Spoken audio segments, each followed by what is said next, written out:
Yeah. Right. This was funny because I don't know if you remember, there was a rain delay. To flip through the pages of Shonda Schilling's new book is to see the photos of a perfect family, a major league pitcher for a dad, and World Series wins that made him a sports legend and the Schillings celebrities.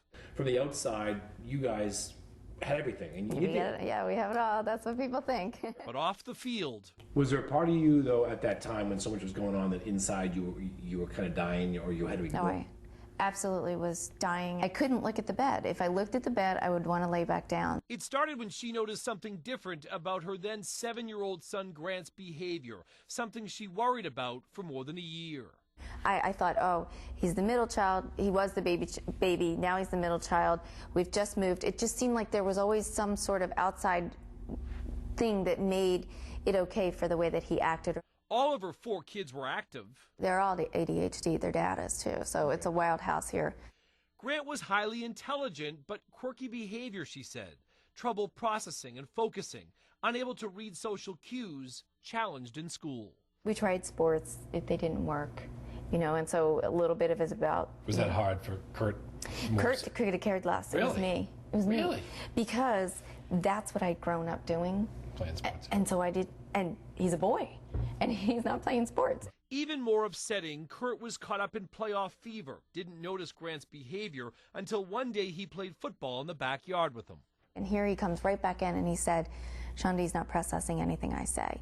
And it was that way he said it and that look on his face of fear that I went, oh my gosh, something's really wrong here. 4 weeks before the World Series in 2004 came the diagnosis that would change their lives forever. Grant had Asperger's syndrome, an autism spectrum disorder. It was more of a relief of this makes sense and what is the next step. There was information overload and an overwhelming realization. I could not handle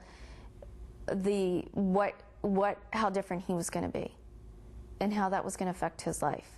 At the same time, her oldest son was battling an eating disorder. All this while the world was watching Kurt on the mound. Red Sox Nation doesn't care what's going on in the house.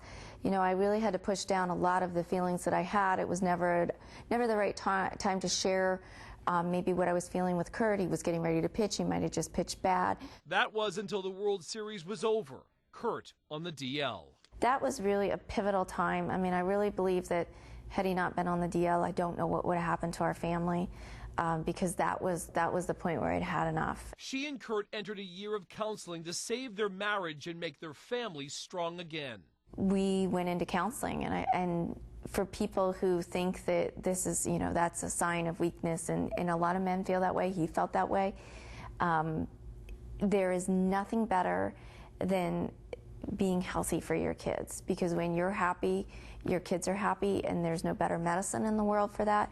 And together they were able to better help their child, and in the process learn something about themselves and others.